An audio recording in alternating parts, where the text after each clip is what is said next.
വചനമേ നിത്യജീവന്റെ ആധാരമേ, രക്ഷയേകിടും സത്യമാർഗമേ, എന്റെ ആത്മാവിനാശ്വാസമേ. വചനം വചനം വചനം. സാമുവേലിന്റെ 1-ാം പുസ്തകം 3-ാം അധ്യായം. ബാലനായ സാമുവേൽ ഏലിയുടെ സാന്നിധ്യത്തിൽ കർത്താവിനെ സേവിച്ചു പോന്നു. അക്കാലത്ത് കർത്താവിന്റെ വചനം വിരളമായിരുന്നു, ദർശനം അസാധാരണവും. ഒരു ദിവസം ഏലി സ്വന്തം സ്ഥലത്ത് ശയിക്കുകയായിരുന്നു. അവന്റെ കണ്ണുകൾ മങ്ങിത്തുടങ്ങിയിരുന്നു. അവന് കാണാൻ കഴിഞ്ഞിരുന്നില്ല. ദൈവത്തിന്റെ ദീപം ഇനിയും അണഞ്ഞിരുന്നില്ല. ദൈവത്തിന്റെ പേടകമുണ്ടായിരുന്ന കർത്താവിന്റെ ആലയത്തിൽ സാമുവേൽ കിടക്കുകയായിരുന്നു. അപ്പോൾ കർത്താവ് സാമുവേലിനെ വിളിച്ചു. അവൻ വിളി കേട്ടു, ഇതാ ഞാൻ. എന്നിട്ട് അവൻ ഏലിയുടെ അടുക്കലേക്ക് ഓടിച്ചെന്ന് പറഞ്ഞു, ഇതാ ഞാൻ, അങ്ങ് എന്നെ വിളിച്ചല്ലോ. അദ്ദേഹം പറഞ്ഞു, ഞാൻ വിളിച്ചില്ലല്ലോ, നീ തിരിച്ചു പോയി കിടന്നോളൂ. അവൻ പോയി കിടന്നു.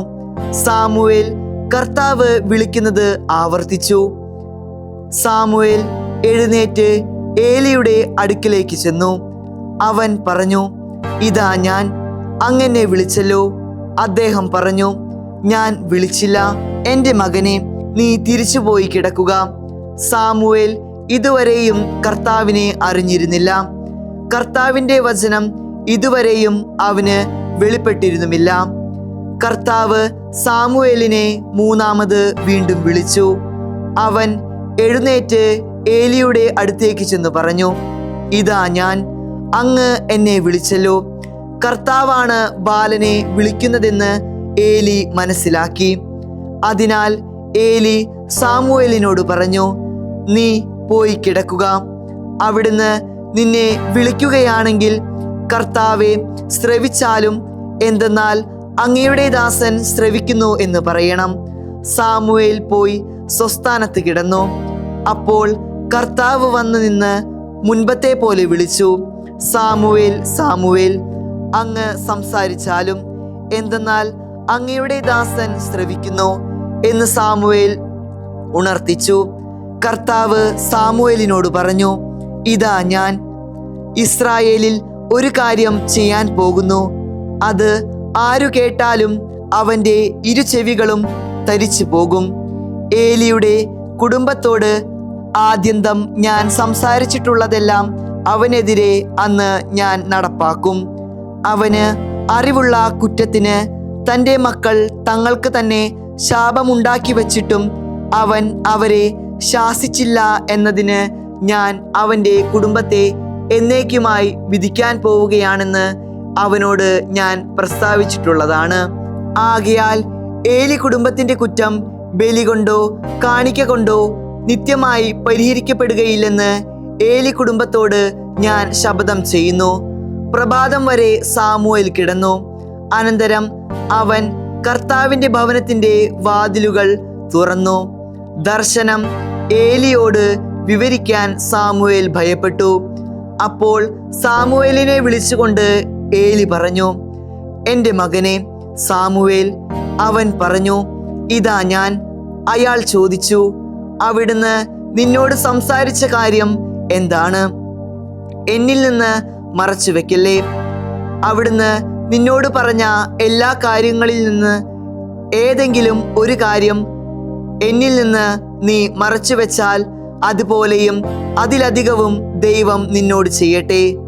സാമുവേൽ അവനിൽ നിന്ന് ഒന്നും മറച്ചു വെക്കാതെ എല്ലാ കാര്യങ്ങളും അവനോട് വിവരിച്ചു.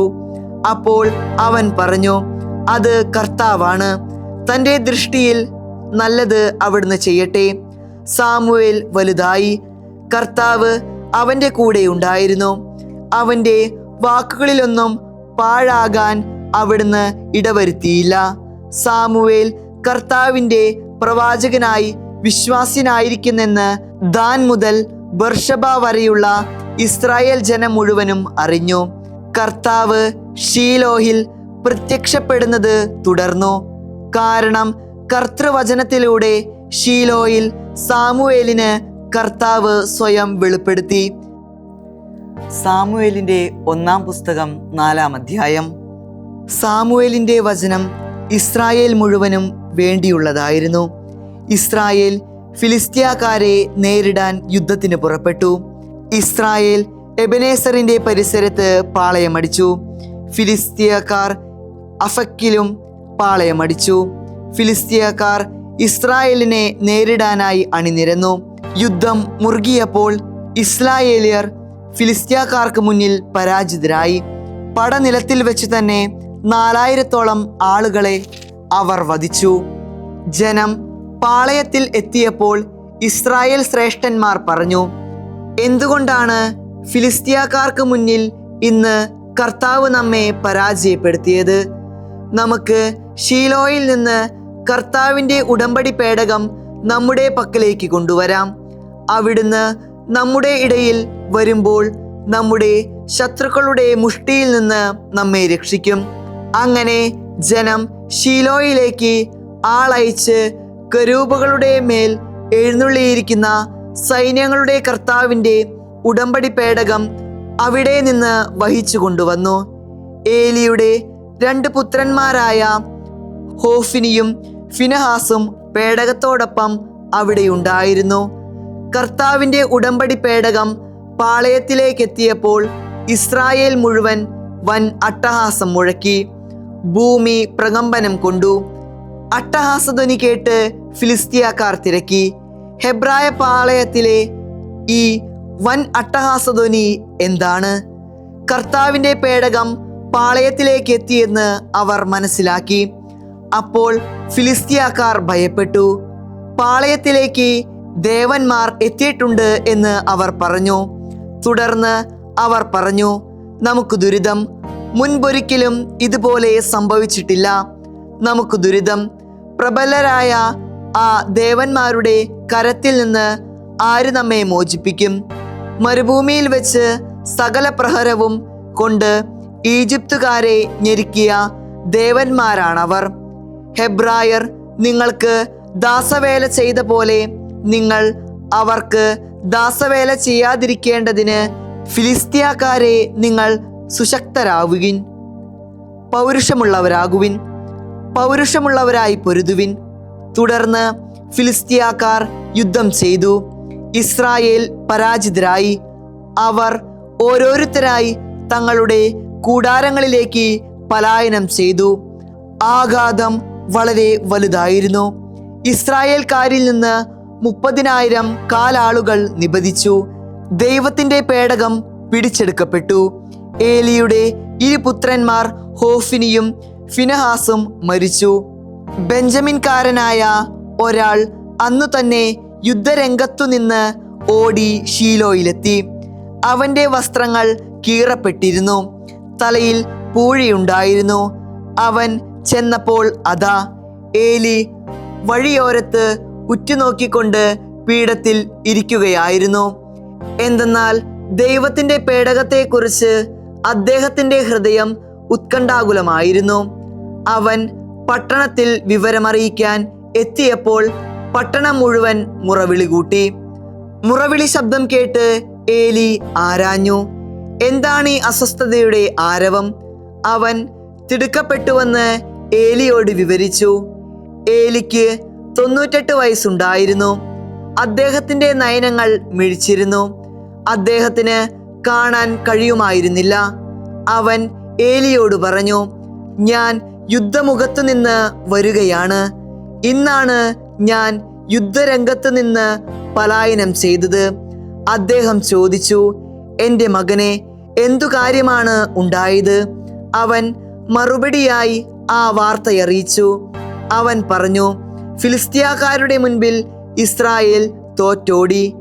ജനത്തിനിടയിൽ വലിയ കൂട്ടക്കൊലയുമുണ്ടായി. കൂടാതെ അങ്ങയുടെ 2 പുത്രന്മാരും ഹോഫിനിയും ഫിനഹാസും മരിച്ചു. ദൈവത്തിന്റെ പേടകം പിടിച്ചെടുക്കപ്പെടുകയും ചെയ്തു. അവൻ ദൈവത്തിന്റെ പേടകത്തെക്കുറിച്ച് അനുസ്മരിച്ചപ്പോൾ തന്നെ അദ്ദേഹം പീഠത്തിൽ നിന്ന് പുറകോട്ട് വാതിലിന്റെ പാർശ്വത്തിലേക്ക് മറിഞ്ഞു വീണു. വൃദ്ധനും ഭാരമുള്ളവനുമായിരുന്നതിനാൽ അദ്ദേഹം കഴുത്തൊടിഞ്ഞു മരിച്ചു. അദ്ദേഹം 40 വർഷം ഇസ്രായേലിനെ ന്യായം വിധിച്ചു. അദ്ദേഹത്തിന്റെ മരുമകൾ ഫിനെഹാസിന്റെ ഭാര്യ ഗർഭിണിയായിരുന്നു, പ്രസവിക്കാറായിരുന്നു. ദൈവത്തിന്റെ പേടകം പിടിച്ചെടുക്കപ്പെട്ടതായും തൻ്റെ അമ്മായിയപ്പനും ഭർത്താവും മരിച്ചതായുമുള്ള വാർത്ത കേട്ടപ്പോൾ അവൾ ഞെളിപിരി കൊണ്ട് പ്രസവിച്ചു. എന്തെന്നാൽ അവളെ പ്രസവവേദന ഗ്രസിച്ചിരുന്നു. അവൾ മരിച്ചുകൊണ്ടിരിക്കെ അവളെ പരിചരിച്ചിരുന്ന സ്ത്രീകൾ പറഞ്ഞു, ഭയപ്പെടേണ്ട, നീയൊരു ആൺകുട്ടിയെ പ്രസവിച്ചിരിക്കുന്നു. എന്നാൽ അവൾ പ്രത്യുത്തരിച്ചില്ല, അത് ശ്രദ്ധിച്ചതുമില്ല. ദൈവത്തിന്റെ പേടകം പിടിക്കപ്പെട്ടതിനെ കുറിച്ചും തൻ്റെ അമ്മായിയപ്പനെയും ഭർത്താവിനെയും കുറിച്ച് മഹത്വം ഇസ്രായേലിൽ നിന്ന് വിട്ടുപോയി എന്ന് പറഞ്ഞ് അവൾ തൻ്റെ കുഞ്ഞിനെ ഇക്കാബോത്ത് എന്ന് പേരിട്ടു.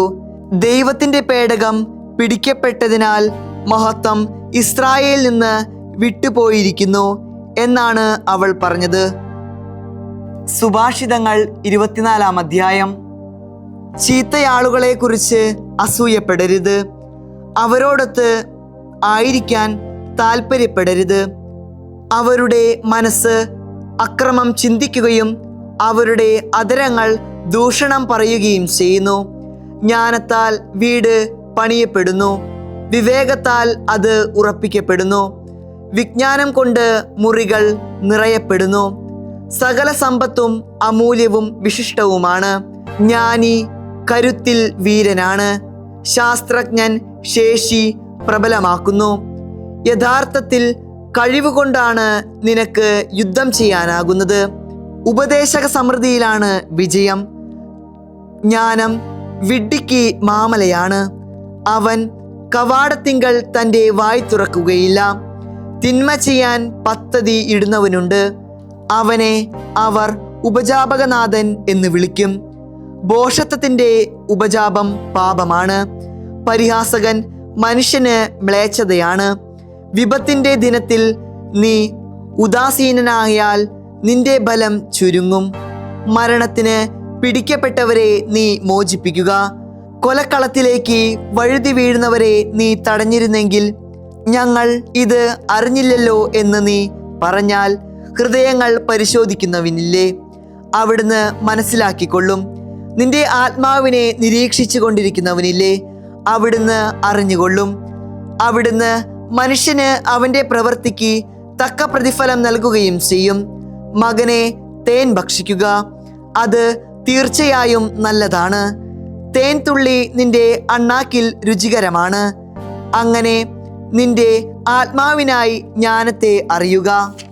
അത് കണ്ടെത്താനായാൽ നിനക്ക് ഒരു ഭാവിയുണ്ട്, നിന്റെ പ്രതീക്ഷ ഭംഗപ്പെടുകയുമില്ല. ദുഷ്ട, നീതിമാന്റെ പാർപ്പിടത്തിനായി നീ പതിയിരിക്കരുത്, അവൻ്റെ കിടപ്പിടം നശിപ്പിക്കുകയുമരുത്. എന്തെന്നാൽ നീതിമാൻ 7 തവണ വീണാലും എഴുന്നേൽക്കും, ദുഷ്ടരാകട്ടെ തിന്മയിൽ കാലിടറി വീഴുന്നു. നിന്റെ ശത്രു വീഴുമ്പോൾ നീ സന്തോഷിക്കരുത്, അവന് കാലിടറുമ്പോൾ നിന്റെ ഹൃദയം ആഹ്ലാദിക്കാതിരിക്കട്ടെ. അങ്ങനെ കർത്താവ് കാണുകയും അവിടുത്തെ കണ്ണുകളിൽ അത് തിന്മയാകുകയും അവനിൽ നിന്ന് കോപം പിൻവലിക്കുകയും ചെയ്യാൻ ഇടയാകാതിരിക്കട്ടെ. ദുഷ്കർമ്മികൾക്കെതിരെ നീ രോക്ഷം കൊള്ളേണ്ട, ദുഷ്ടരെ കുറിച്ച് അസൂയപ്പെടുകയും വേണ്ട. എന്തെന്നാൽ തിന്മയ്ക്ക് ഭാവിയില്ല, ദുഷ്ടരുടെ ദീപനാളം അണഞ്ഞു പോകും. എൻ്റെ മകനെ, കർത്താവിനെയും രാജാവിനെയും ബഹുമാനിക്കുക. ഭിന്നത പുലർത്തുന്നവരുമായി നീ കൂട്ടുകൂടരുത്, എന്തെന്നാൽ അവരുടെ ദൗർഭാഗ്യം പെട്ടെന്ന് സംഭവിക്കും. ഇരു കൂട്ടരുടെയും ദുർഗതി ആരറിയുന്നു? ഇവയും ജ്ഞാനികളുടേതാണ്. ന്യായവിധിയിൽ മുഖം നോട്ടം ഒട്ടും നന്നല്ല. നീ നീതിമാനാണ് എന്ന് ദുഷ്ടനോട് പറയുന്നവനെ ജനങ്ങൾ ശപിക്കും, ജനങ്ങൾ അവനെ വെറുക്കും. ദുഷ്ടനെ ശാസിക്കുന്നവർക്ക് മോദമുണ്ടാകും, അവരുടെ മേൽ വിശിഷ്ടാനുഗ്രഹം വന്നു ചേരും. സത്യസന്ധമായ വചനങ്ങൾ പ്രത്യുത്തരിക്കുന്നവൻ അധരപുടം ചുംബിക്കുന്നു. പുറത്തെ നിന്റെ ജോലി ക്രമപ്പെടുത്തുക, വയലിൽ നിനക്കായി അത് സജ്ജീകരിക്കുക. അതിനുശേഷമാണ് നിന്റെ വീട് പണിയേണ്ടത്. നിന്റെ അയൽക്കാരനെതിരെ അകാരണമായി സാക്ഷിയാകരുത്. അവനെ നിന്റെ വാക്കുകൊണ്ട് വഞ്ചിക്കുകയുമരുത്. അവൻ എന്നോട് പ്രവർത്തിച്ചതുപോലെ ഞാൻ അവനോടും ചെയ്യും. ഞാൻ ഒരാളോട് പ്രതികരിക്കുന്നത് അവൻ്റെ പ്രവർത്തിക്കനുസൃതമായിരിക്കും എന്ന് നീ പറയരുത്. ഞാൻ അലസ വ്യക്തിയുടെ വയലിനോട് ചേർന്ന് ബുദ്ധിശൂന്യനായ മനുഷ്യന്റെ മുന്തിരിത്തോപ്പിനോട് ചേർന്ന് കടന്നു പോവുകയായിരുന്നു. ഇതാ, അതിലാകെ മുള്ളുകൾ വളർന്നു നിൽക്കുന്നു, പ്രതലമാകെ കളകൾ മൂടിയിരിക്കുന്നു, അതിൻ്റെ കല്ലും അതിൽ പൊളിഞ്ഞു കിടക്കുന്നു. ഞാൻ അത് സൂക്ഷിച്ച് വീക്ഷിച്ച് എൻ്റെ ഹൃദയമൊരുക്കി. ഞാൻ അത് കണ്ട് ശിക്ഷണം നേടി. ലേശം ഉറക്കം, ലേശം മയക്കം, ശയിക്കുന്നതിന് ലേശം കൈകെട്ടൽ. അപ്പോഴാണ് നിന്റെ ദാരിദ്ര്യം അടിവെച്ചു വരുന്നത്, നിന്റെ ദുർഭിഷം യുദ്ധസജ്ജനെ പോലെയും. വിശുദ്ധ ലൂക്ക എഴുതിയ സുവിശേഷം 20-ാം അധ്യായം 20 മുതൽ 47 വരെയുള്ള തിരുവചനങ്ങൾ. അവനെ വാക്കിൽ കുടുക്കി ദേശാധിപതിയുടെ വിധിക്കും അധികാരത്തിനും ഏൽപ്പിച്ചു കൊടുക്കാൻ അവർ അവനെ നിരീക്ഷിച്ചുകൊണ്ട് നീതിമാന്മാരാണെന്ന് ഭാവിക്കുന്ന ചാരന്മാരെ അയച്ചു. അവർ അവനോട് ചോദിച്ചു, ഗുരു, നീ ശരിയായി സംസാരിക്കുന്നുവെന്നും പഠിപ്പിക്കുന്നുവെന്നും മുഖം നോക്കാതെ ദൈവത്തിൻ്റെ വഴി സത്യമായി പഠിപ്പിക്കുന്നുവെന്നും ഞങ്ങൾക്കറിയാം. ഞങ്ങൾ സീസറിന് നികുതി കൊടുക്കുന്നത് നിയമാനുസൃതമാണോ അല്ലയോ? അവൻ അവരുടെ കൗശലം മനസ്സിലാക്കി അവരോട് പറഞ്ഞു, നിങ്ങൾ 1 ദനാറ എന്നെ കാണിക്കുവിൻ. ആരുടെ രൂപവും ലിഖിതവും ആണ് ഇതിലുള്ളത്? സീസറിൻ്റേത് എന്ന് അവർ പറഞ്ഞു. അവൻ അവരോട് പറഞ്ഞു, എങ്കിൽ സീസറിനുള്ളത് സീസറിനും ദൈവത്തിനുള്ളത് ദൈവത്തിനും കൊടുക്കുവിൻ. ജനത്തിൻ്റെ മുൻപിൽ വെച്ച് അവനെ വാക്കിൽ കൊടുക്കാൻ അവർക്ക് സാധിച്ചില്ല. അവൻ്റെ മറുപടിയിൽ ആശ്ചര്യപ്പെട്ട് അവർ മൗനം അവലംബിച്ചു. ഉദ്ധാനമില്ലെന്ന് വാദിക്കുന്ന സദുക്കായരിൽ ചിലർ അവനെ സമീപിച്ച് ചോദിച്ചു, ഗുരു, ഒരുവന്റെ സഹോദരൻ ഭാര്യ ഉണ്ടായിരിക്കെ സന്താനമില്ലാതെ മരിച്ചാൽ അവൻ ആ സഹോദരന്റെ ഭാര്യയെ സ്വീകരിച്ച് അവന് വേണ്ടി സന്താനത്തെ ഉത്പാദിപ്പിക്കണമെന്ന് മോശ ഞങ്ങൾക്ക് എഴുതിയിട്ടുണ്ട്. ഒരിടത്ത് 7 സഹോദരന്മാർ ഉണ്ടായിരുന്നു. ഒന്നാമൻ ഒരുവളെ വിവാഹം ചെയ്തു. അവൻ സന്താനമില്ലാതെ മരിച്ചു. അനന്തരം രണ്ടാമനും പിന്നെ മൂന്നാമനും ഒരുവളെ സ്വീകരിച്ചു. അനന്തരം രണ്ടാമനും പിന്നെ മൂന്നാമനും അവളെ സ്വീകരിച്ചു. അങ്ങനെ 7 പേരും സന്താനമില്ലാതെ മരിച്ചു. അവസാനം ആ സ്ത്രീയും മരിച്ചു. ഉദ്ധാനത്തിൽ അവൾ അവരിൽ ആരുടെ ഭാര്യയായിരിക്കും? അവൾ 7 പേരുടെയും ഭാര്യയായിരുന്നില്ലേ? യേശു അവരോട് പറഞ്ഞു, ഈ യുഗത്തിൻ്റെ സന്താനങ്ങൾ വിവാഹം ചെയ്യുകയും വിവാഹം ചെയ്തു കൊടുക്കുകയും ചെയ്യുന്നു. എന്നാൽ ആ യുഗം പ്രാപിക്കുന്നതിനും മരിച്ചവരിൽ നിന്നുള്ള ഉയർപ്പിനും യോഗ്യരായവർ വിവാഹം ചെയ്യുകയോ വിവാഹം ചെയ്തു കൊടുക്കുകയോ ഇല്ല. ഉദ്ധാനത്തിൻ്റെ മക്കളായതിനാൽ അവർ ദൈവമക്കളും ദൈവദൂതന്മാരെ പോലെയുമാണ്. ആകയാൽ അവർക്ക് ഇനിയൊരിക്കലും മരിക്കാൻ സാധിക്കുകയില്ല. മോശയും മുൾപ്പടർപ്പിങ്കൽ വെച്ച് കർത്താവിനെ അബ്രാഹത്തിന്റെ ദൈവവും ഇസഹാക്കിന്റെ ദൈവവും യാക്കോബിന്റെ ദൈവവും എന്ന് വിളിച്ചുകൊണ്ട് മരിച്ചവർ ഉയർപ്പിക്കപ്പെടുന്നെന്ന് കാണിച്ചു തന്നിട്ടുണ്ട്. അവിടുന്ന് മരിച്ചവരുടെയല്ല, ജീവിക്കുന്നവരുടെ ദൈവമാണ്. എന്തെന്നാൽ അവിടുത്തേക്ക് എല്ലാവരും ജീവിക്കുന്നവർ തന്നെ. നിയമജ്ഞരിൽ ചിലർ, ഗുരു, നീ നന്നായി സംസാരിച്ചു എന്ന് പറഞ്ഞു. അവനോട് എന്തെങ്കിലും ചോദിക്കാൻ അവർ പിന്നീട് മുതിർന്നില്ല. അപ്പോൾ അവൻ അവരോട് ചോദിച്ചു, ക്രിസ്തു ദാവീദിന്റെ പുത്രനാണ് എന്ന് പറയാൻ എങ്ങനെ കഴിയും? ദാവീദ് തന്നെയും സങ്കീർത്തന പുസ്തകത്തിൽ പറയുന്നു, കർത്താവ് എൻ്റെ കർത്താവിനോട് അരുൾ ചെയ്തു, ഞാൻ നിന്റെ ശത്രുക്കളെ നിന്റെ പാദപീഠമാക്കുവോളം നീ എൻ്റെ വലത്തുഭാഗത്തിരിക്കുക. ദാവീദ് അവനെ കർത്താവേ എന്ന് വിളിക്കുന്നു. പിന്നെ എങ്ങനെയാണ് അവൻ ദാവീദിന്റെ പുത്രനാകുന്നത്? ജനമെല്ലാം കേൾക്കെ അവൻ തൻ്റെ ശിഷ്യന്മാരോട് പറഞ്ഞു, നീണ്ട മേലങ്കിയിട്ട് നടക്കാൻ ആഗ്രഹിക്കുകയും പൊതുസ്ഥലങ്ങളിൽ അഭിവാദനങ്ങളും സിനഗോഗുകളിൽ ഉന്നത പീഠങ്ങളും അത്താഴ വിരുന്നുകളിൽ മുഖ്യസ്ഥാനങ്ങളും ഇഷ്ടപ്പെടുകയും ചെയ്യുന്ന നിയമജ്ഞരെ സൂക്ഷിച്ചുകൊള്ളുവിൻ. അവർ വിധവകളുടെ ഭവനങ്ങൾ വിഴുങ്ങുകയും ദീർഘനേരം പ്രാർത്ഥിക്കുന്നതായി നടിക്കുകയും ചെയ്യുന്നു. അവർക്ക് കഠിനതരമായ ശിക്ഷാവിധി ലഭിക്കും. ദൈവവചനമേ, നിത്യജീവന്റെ ആധാരമേ, രക്ഷയേകിടും സത്യമാർഗമേ, എന്റെ ആത്മാവിനാശ്വാസം.